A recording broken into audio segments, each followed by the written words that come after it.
కుటుంబ సభ్యులారా, క్రీస్తు మనతో ఉండుగాక. ప్రియమైన తల్లిదండ్రులారా, ప్రియమైన సహోదర సహోదరీలారా, ప్రియమైన వృద్ధ తల్లిదండ్రులారా, ప్రియమైన పిల్లలారా మరియు యువతారా, నేను అపోస్తలుడైన ఎం. ప్రేమ్ రాజును. ఈ రోజు మార్చి 29వ తేదీ. మీ అందరికీ పామ్ సండే శుభాకాంక్షలు. ప్రార్థన.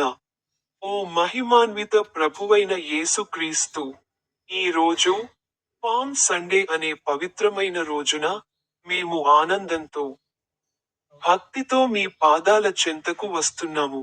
మీరు వినయంగా గాడిదపై యెరూషలేములోకి ప్రవేశించినప్పుడు ప్రజలు ఖర్జూరపు కొమ్మలను పరచి, హోసన్నా, ప్రభువు నామమున వచ్చువాడు ధన్యుడు అని కేకలు వేశారు. అలాగే ఈ రోజు మేము మా హృదయ ద్వారాలను మీకు తెరుస్తున్నాము. ఓ ప్రభూ, సమాధానపు రాజుగా మా జీవితాల్లోకి ప్రవేశించండి.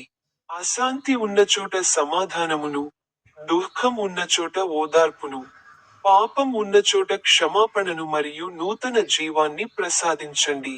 మీరు చూపిన అదే వినయాన్ని మాకు నేర్పండి. మాకు సేవా హృదయాన్ని ప్రసాదించు.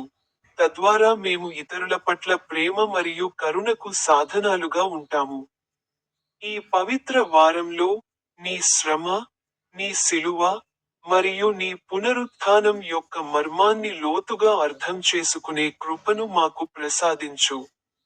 మా కుటుంబాలను, సంఘాన్ని మరియు సమాజాన్ని నీ కృపతో మరియు ఆశీర్వాదంతో నింపు.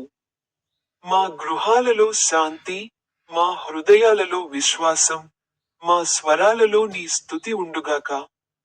హోసన్నా, ప్రభూ, మమ్మల్ని రక్షించి, నడిపించు.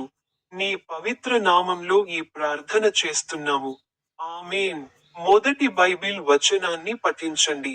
యోహాను సువార్త 12వ అధ్యాయము 13వ వచనము. వారు ఖర్జూరపు కొమ్మలను పట్టుకొని, హోసన్నా, ప్రభువు నామమున వచ్చుచున్న ఇశ్రాయేలు రాజు ధన్యుడు అని కేకలు వేస్తూ ఆయనను ఎదుర్కొనడానికి బయలుదేరారు. అర్థం: ఇది యేసును రాజుగా స్వాగతించడాన్ని సూచిస్తుంది. హోసన్నా అంటే మమ్మల్ని రక్షించు. వాక్యం: ప్రభూ, నీవే మా రక్షకుడవు. విన్నపం: ప్రభూ, మా జీవితాలలో కూడా రాజుగా రమ్ము. ప్రార్థన: యేసు, మేము నిన్ను స్వాగతిస్తున్నాము. మా హృదయాలలోకి వచ్చి పరిపాలించు. ఆమేన్. రెండవ బైబిలు వచనంపై మాట్లాడండి.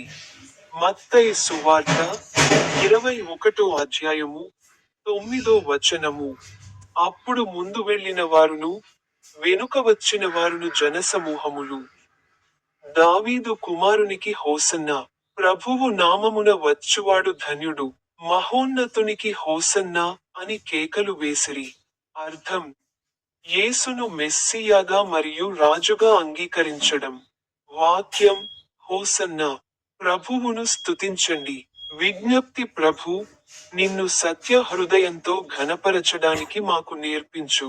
ప్రార్థన: ప్రభూ, మా స్తుతి కేవలం మాటలలోనే కాక జీవితంలో కూడా ప్రతిబింబించేలా చేయి. ఆమేన్. చివరి బైబిలు వచనాన్ని పఠించండి. 2వ కొరింథీయులకు 5వ అధ్యాయము 21వ వచనము. పాపమెరుగని ఆయనను మన నిమిత్తము పాపముగా చేసెను, మనము ఆయనయందు దేవుని నీతియగునట్లు. అర్థం: మనం నీతిమంతులుగా తీర్చబడటానికి యేసు మన పాపాలను తన మీద వేసుకున్నాడు. వచనం: యేసు మన కొరకు తనను తాను బలిగా అర్పించుకున్నాడు. అభ్యర్థన: ప్రభూ, నీ త్యాగాన్ని అర్థం చేసుకునే హృదయాన్ని మాకు దయచేయుము. ప్రార్థన: ప్రభువైన యేసు, నీ ప్రేమకు, నీ త్యాగానికి వందనాలు. మేము పరిశుద్ధమైన జీవితాలను గడపడానికి మాకు సహాయం చేయుము. ఆమేన్. ప్రార్థన చేద్దాం.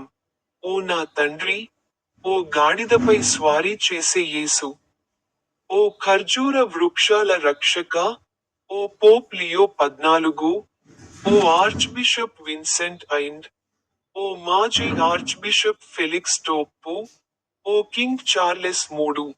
ఈ రోజు మార్చి నెల. ఇది 2026 సంవత్సరంలోని 3వ నెల. అంకిత ప్రార్థన. ఓ పరలోక తండ్రి, నీ జీవితంలో స్థిరంగా నిలిచియుండుటకు, నిన్ను సేవిస్తూనే ఉండుటకు, నీయందు విశ్రాంతి పొందుటకు, మరియు ప్రతిదినము ఆత్మీయంగా నూతనపరచబడుటకు మాకు విశ్వాసాన్ని దయచేయుము. ప్రభువైన యేసుక్రీస్తు నామమున ప్రార్థించుచున్నాము. ఆమేన్. దావీదు కుమారునికి హోసన్నా. ప్రభువు నామమున వచ్చువాడు ధన్యుడు.